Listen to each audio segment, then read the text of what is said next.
Hi, I'm Lucy Edwards, Director of Client Success at VHT Studios. Hi, I'm Nancy Batchelor with Berkshire Hathaway South Beach, Senior Vice President.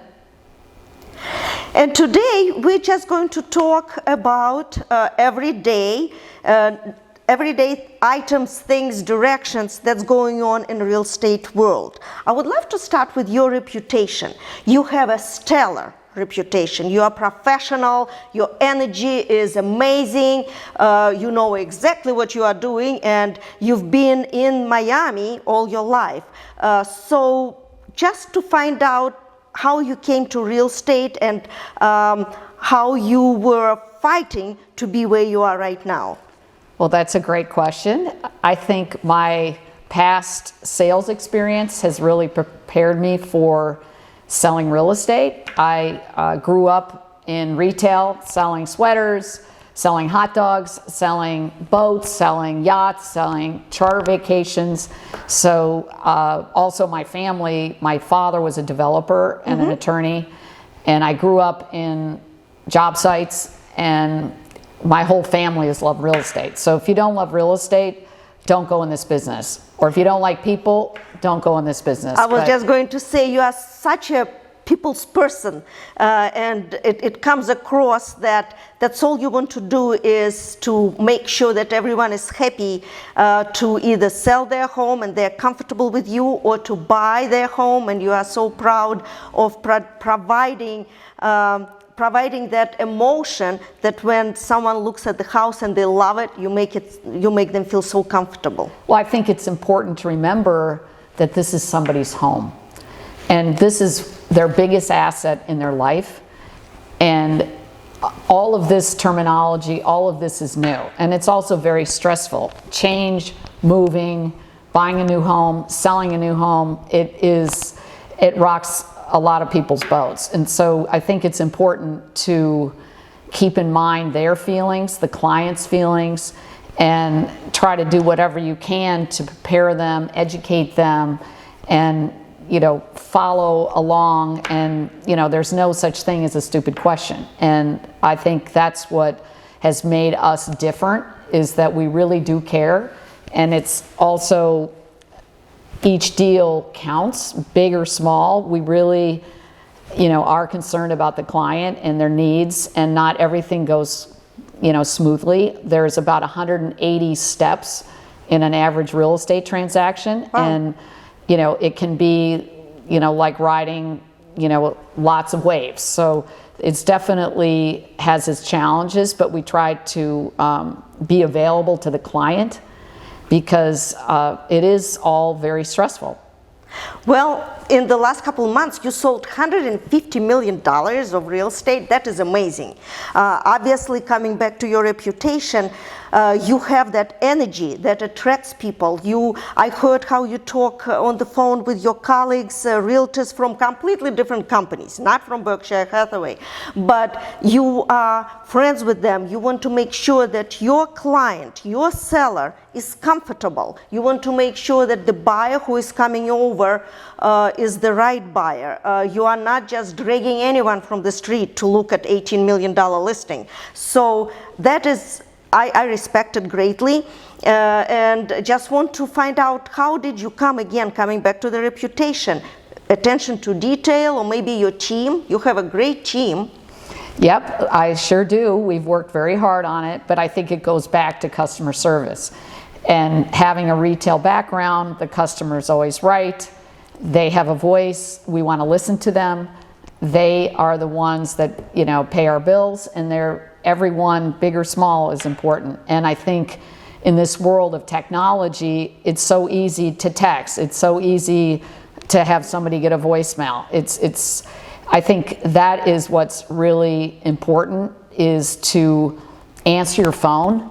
And I know that it's a different world, and a lot of our young agents, that's something I want to stress to them, is when you're dealing with somebody's home and a very important move, we deal with death, divorce, all sorts of things, and therefore you can't just text them when you feel like it. You got to pick up the phone.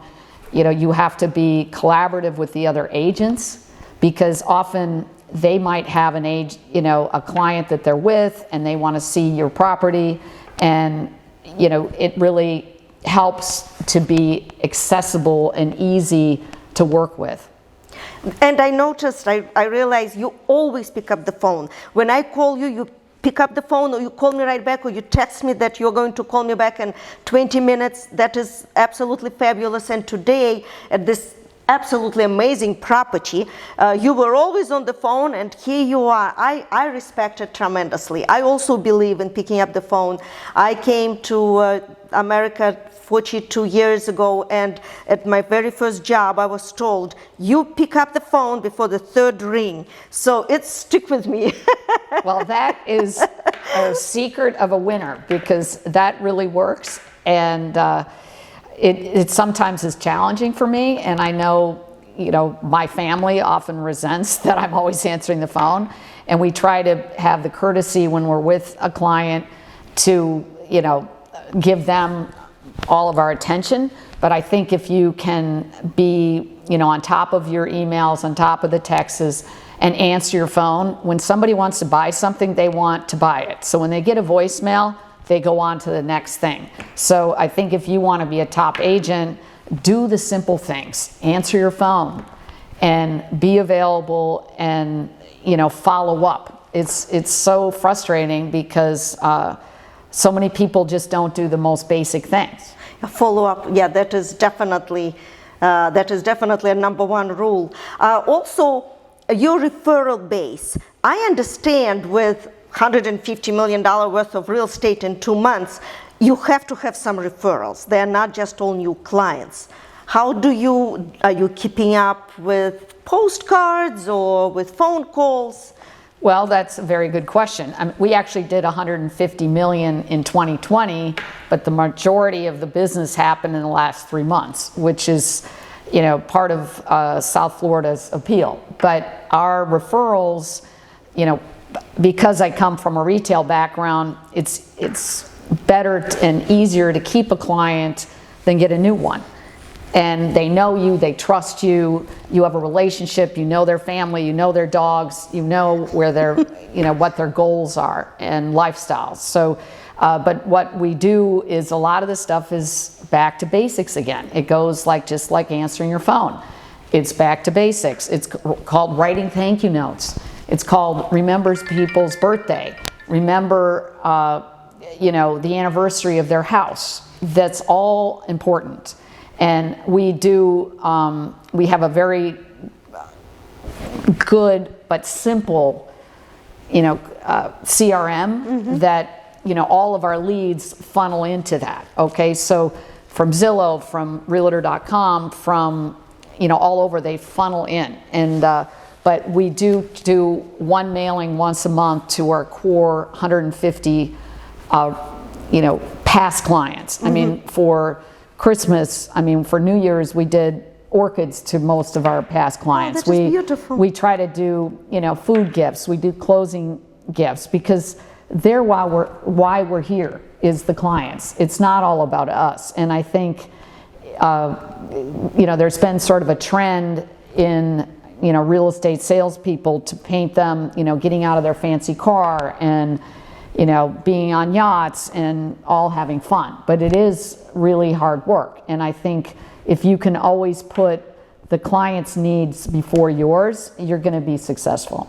I totally agree with you. My daughter, when she was younger, she doesn't say that anymore, but when she was younger, she was constantly telling me, Mom, you work so hard. You have to work smart, not hard. Well, you can't get far by working just smart. You have to work hard as well. And I'm sure, and I can see how you work. I'm sure you work smart because you have great team. You are using the latest state-of-the-art technology in your marketing strategy, but you still work hard. So that is important. Yes, and it doesn't happen overnight. I've been doing this 22 years, so it's one client at a time, one deal at a time.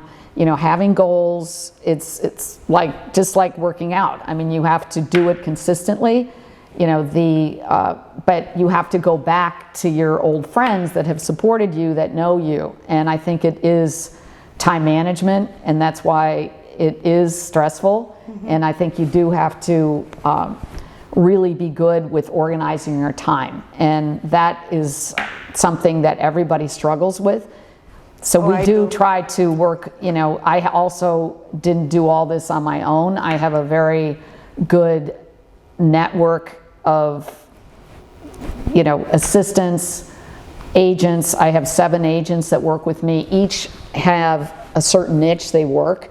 They all have different backgrounds, but the one thing, they all are from Miami and they know this town like the back of their hand. So just like when you hire a doctor, you want to have the expert in that area. So we try to really know our numbers, know our product, because you can be the most charming person in the world and gorgeous and pretty and a hot car and great shoes, but if you don't know the market and you don't know your numbers and you don't know your neighborhoods, you're going to have a hard time. And the inventory, you were talking about the importance of inventory. You absolutely have to be aware of what's out there, what was sold for, what was the price, what was the struggle. So that is also very important. Yes, because you can go into a marketing presentation and we are sort of like a doctor, because they're coming in, they're interviewing us, they want to make sure they like us, that we can succeed in what we're doing. But if you don't know the numbers, you are not doing them a service, because it's also, every house usually has to appraise. It's got to be the right measurements. There's lots of facts, and therefore you have to be the expert to see where their home compares to the other ones in the market. And you are not helping them by overpricing it. I mean, we are in a strong market right now, but our clients are not, they're very sophisticated. They now have all the tools. I mean, when I started in real estate, we had MLS books. We carried, right. And we had all the information. Now we have the internet. Now we have all of this, things right at their fingertips, and Google and everything else. So but there is nothing like being in the house and knowing it, because you can know these numbers, but you don't, you also have to know the layout of the house and the finishes and what makes it special and what's the view, what is, all of the location and lots and all sorts of things. But it makes for no day being the same. And that's what I think is so exciting about real estate is, no day, you have to be flexible enough to change at a moment's notice, that you can start thinking you're going to be showing this property and you go someplace else, or, things happen. So you do need to have that flexibility. You do need to have energy, which is crucial, because, you are talking to people. Your energy and enthusiasm. Absolutely. Your passion, it's so important. It comes through. And, it's an honor to deal with these clients and be in these homes. And it's a big responsibility. Well, thank you so much. Last question about marketing. You have an amazing intelligent marketing strategy for every listing. You have 3D tours, you have great images, you prepare the staging, everything is absolutely top of the line, and it's greatly appreciated. Well, that's something. I was a marketing major at University of Wisconsin, and I love marketing, and we do try to really get the word out, and we do try to advise our sellers, because sometimes they've been in the home and they don't really notice what a customer notices, and therefore we really do try to give that advice, that our photos look great, our videos look great, our aerials, our descriptions, because everybody learns differently. Some are visual, some are want to feel the paper. Some, we still believe in print. We still believe in magazines. I think you have to do it all, especially when there is competition. And I think our also strength is consistency. You can't just do one flash in the pan and expect to sell a house. It's got to be a variety of different vehicles to get the job done, because I've sold houses that they saw my ad in American Airlines, they saw an ad in the Herald, they saw a print magazine, and all of a sudden, you know, by the third time, they go, oh wow, I think I want to go see that house, and they pick up the phone and call us. So that's what is so fun about it, is you do need, though, that plan. You've got to have a marketing plan. You've got to know who is your audience, where is it going, what's our budget, what can we do to maximize our exposure on this property. And I think we've got, through Berkshire Hathaway, who's also, you know, our company is known in the industry, and we're an international company, and we're a brand we can trust. So I think we're all in alignment with our marketing, and you know, we're really having fun, and we're looking forward to 2021 to get it done. Yes, let's do that. Yes, all right. Thank you so much. It's such Thank an you. honor and a pleasure to meet you, talk to you. Thank you so much for being with us today. And that property is amazing. Yes, it's absolutely yes, and it great. is right here, and I'd love to show it to you and your clients, and thank you so much for interviewing me and caring about what I have to say. It's great. Thank you. Thank you. All the best to you, Nancy. Thank you. Cool. Oh, Nancy,